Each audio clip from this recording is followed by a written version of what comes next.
Bonjour, bienvenue à votre capsule sur les thèmes 19 et 20. Le thème 19 porte sur les séismes et le thème 20 porte sur deux nouveaux concepts, l'orogenèse et l'érosion. C'est deux mots très importants à comprendre. On va commencer par les séismes. Alors, vous avez ici une image d'un bâtiment détruit et peut-être que vous étiez en mesure d'identifier le drapeau. Ça s'est passé en Haïti. Pourquoi Haïti a plus de séismes que, par exemple, le Québec? C'est parce que Haïti se retrouve sur la rencontre de deux plaques tectoniques. Donc, dès que les plaques tectoniques bougent, ils ressentent les vibrations dans le sol, ce qu'on appelle un séisme. Nous, au Québec, on est sur une plaque tectonique, mais on n'est pas à la rencontre de deux plaques tectoniques. Donc, on ressent beaucoup moins le frottement de la plaque américaine avec la plaque eurasiatique, par exemple. Avant d'aller plus loin, on va décrire c'est quoi un séisme. Un séisme, c'est une secousse de la croûte terrestre et ça peut être causé par le mouvement des plaques tectoniques ou une éruption volcanique. Quand les scientifiques veulent mesurer l'intensité d'un séisme, ils ont recours à deux échelles. Un peu comme quand on veut mesurer la température, certains utilisent les degrés Celsius, d'autres les degrés Fahrenheit. Donc, les deux échelles de mesure sont nommées en l'honneur des scientifiques qui les ont créées. On a Mercalli, donc l'échelle de Mercalli, et l'échelle de Richter. On va aller décrire ces deux échelles-là. Donc, l'échelle de Mercalli, elle est spéciale parce qu'elle va se baser sur les dégâts produits par le séisme pour évaluer l'intensité du séisme. Donc, après que le séisme soit fait, on regarde les dégâts qui sont causés. Si les dégâts sont très graves, on va dire, OK, c'était un séisme de niveau 10. Si on n'a même pas ressenti le séisme, ou très très peu, mais ça va être un niveau 2, par exemple. Donc, Mercalli mesure les dégâts à la surface de la Terre pour déterminer l'intensité du séisme. Donc, les arbres, les maisons qui sont détruites, s'il y a des livres qui sont tombés dans la bibliothèque, ça vient graduer l'intensité du séisme. La difficulté avec ça, c'est que il y a beaucoup de facteurs qui peuvent influencer les dégâts. Par exemple, la solidité, la construction des édifices.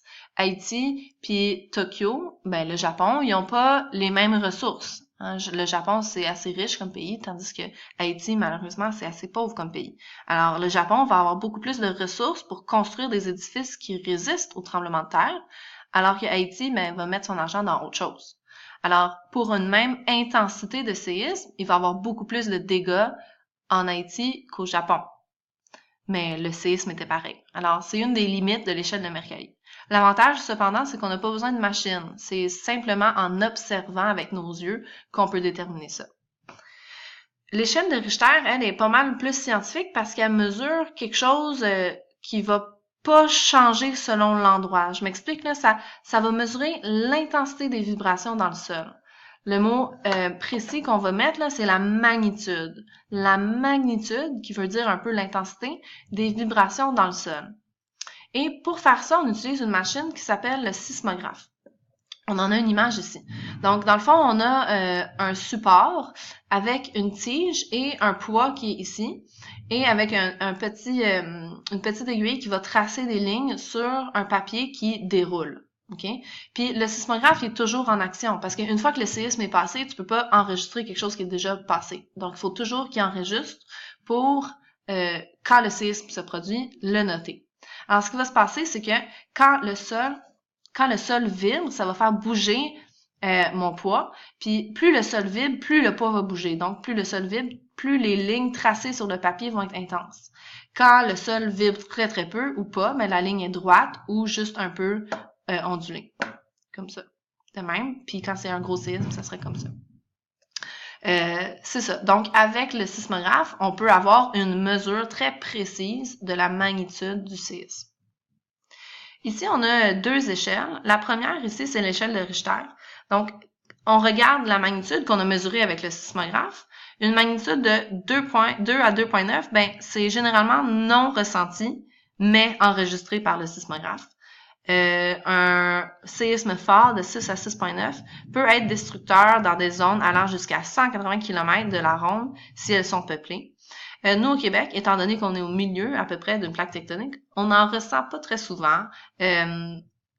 On a peut-être des séismes de 3 à 3,9, sont souvent ressentis, mais causant rarement des dommages. À droite, ici, on a quelque chose qui n'est pas dans votre cahier de notes, mais qui est intéressant pareil, c'est l'échelle de Mercalli. Donc, au lieu de partir du niveau et d'apercevoir les effets, c'est les effets qu'on aperçoit qui déterminent le niveau. Alors, si à l'intérieur des bâtisses, beaucoup de gens ressentent un léger mouvement, ben ça va correspondre à une intensité 3. Si tout le monde sent le tremblement de terre, les gens ont la marche troublée, les objets, tableaux tombent, ça va être un niveau 6. Okay? Puis si presque tout est détruit, le sol bouge en ondulant, ben ça va être un niveau 12. Okay? Donc, on a nos deux échelles. Passons maintenant à l'orogénèse. L'orogénèse, c'est un nouveau mot. Il faut que tu te sentes à l'aise avec ce mot-là. Okay? À l'examen, c'est pas le temps d'apprendre c'est quoi le mot. Il faut que tu saches déjà c'est quoi. Donc, l'orogénèse, c'est quoi? C'est un mot scientifique, un peu fancy, pour dire que c'est l'ensemble des processus qui peuvent former des montagnes. Okay? Donc, c'est l'ensemble des processus qui causent la formation des montagnes. Fait que c'est un mot un peu fourre-tout. Donc, c'est un mot qui regroupe plein de formations. Dans l'ensemble, l'orogénèse est provoquée par la même chose que les volcans puis les tremblements de terre, par le mouvement des plaques tectoniques. L'orogénèse, cependant, est causée principalement par la collision des plaques tectoniques. Ici, on a des vues aériennes de la croûte terrestre, puis je trouvais ça intéressant parce que ça nous montre vraiment comment la croûte terrestre a été crispée ou plissée à cause de la collision. Et c'est ça qui va causer des montagnes. C'est quand la croûte terrestre subit la collision, puis elle se ratatine un peu sur elle-même. Donc, il y a deux formations principales de l'orogénèse. Donc, il y a deux choses qui forment des montagnes. Il y a la formation par collision et la formation par compression. On va commencer par la collision.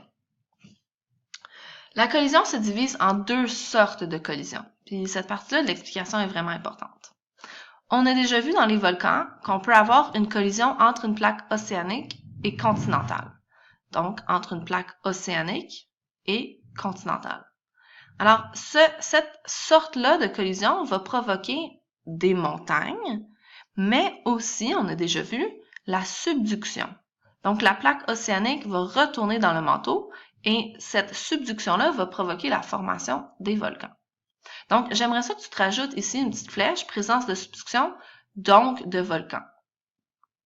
Ça veut dire qu'il y a certaines chaînes de montagnes, comme la côte ouest américaine, comme les Andes en Amérique du Sud, qui sont à la fois des montagnes et des volcans. OK? Tu dois être capable, dans l'examen, de me dire, en regardant la carte, oui, il va y avoir des montagnes et des volcans ici, ou non, il n'y en aura pas. Donc ça, c'est océanique continental. Si la collision se fait entre deux plaques continentales, comme les Himalayas qui sont ici, à ce moment-là, il n'y aura pas de volcan parce que les deux plaques ont la même densité. Ils ont la même densité, sont formés des mêmes ingrédients. Donc, il n'y en a pas une qui descend dans le manteau, les deux vont se surélever, vont se crisper un petit peu. Donc, ici, il n'y a pas de volcan, il y a juste des montagnes. Alors, en haut ici, tu vas écrire juste des montagnes. OK? Donc, tout comme les volcans puis les séismes, les montagnes se produisent principalement à la rencontre des plaques tectoniques. Et on l'aperçoit bien dans cette carte topographique-là. Alors, ici, il y a subduction, c'est la collision des plaques tectoniques. On a de très hautes montagnes. Ici, c'est la collision des plaques continentales, celle-là puis celle-là. Alors, ça donne une chaîne de montagnes ici. On a les Alpes qui sont ici, qui sont dues par la compression. Et c'est ce qu'on va voir dans la prochaine diapositive. Donc, par compression, c'est quand une plaque se retrouve un peu coincée entre deux autres plaques. Donc, cette plaque-là aurait un mouvement de collision ici. Elle à droite aurait un mouvement de collision ici. Puis celle au milieu, mais elle n'a pas le choix de se bomber un peu, de se surélever. Elle ne peut pas aller en dessous, c'est le manteau en dessous. C'est pas vide. Okay? Donc, c'est ce qui se produit avec les Alpes. Elle est coincée un peu et elle subit le plissement de la croûte terrestre.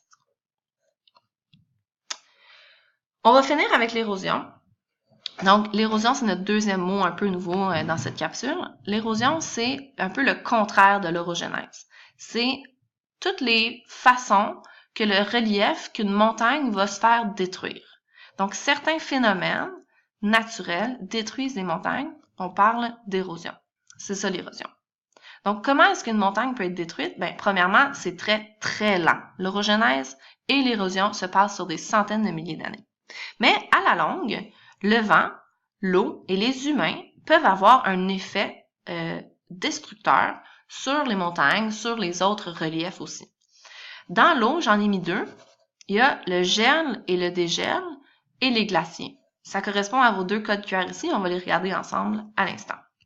Donc ici, on a une grosse roche, mais ça peut correspondre aussi à une montagne. Donc, ce qui va se produire, c'est que il y a des précipitations. Et étant donné qu'il y a déjà un trou, ce petit trou-là, il va se remplir d'eau. Une des caractéristiques de l'eau, c'est que quand elle gèle, elle augmente son volume. Donc, le volume augmente, donc la pression va augmenter aussi et ça va former une nouvelle craque. Est-ce que vous l'avez vu apparaître, la nouvelle craque, juste là? Puis, le phénomène se répète. Donc, ça fond. Il pleut de nouveau, mais cette fois-ci, la pluie a rempli la nouvelle partie de la craque. Et avec, encore une fois, le gel, ça va augmenter encore une fois la grosseur du trou. Jusqu'à temps que, un morceau de roche s'enlève. Alors, ça se produit, ça c'est un exemple d'érosion par gel-dégel. Nos nids de poules, c'est le gel et le dégel. Et ça peut se passer à plus grande échelle. Deuxièmement, nous avons l'érosion avec les glaciers. Avec les glaciers, alors, il y a plusieurs centaines, voire millions d'années, on avait des glaciers au Québec. Et le mouvement des glaciers vient creuser le sol qui est en dessous. Les glaciers se déplacent et ça creuse et ça creuse et ça creuse. Quand le glacier fond, ça laisse des vallées en forme de U. Alors, c'est une autre façon que l'érosion peut modifier notre relief. La dernière chose qu'on va voir, c'est la relation entre la hauteur d'une montagne et son âge. Alors, ici, j'ai une très haute montagne, très à pic, qui a 0 ans. Elle vient d'être formée, elle vient de terminer son orogénèse.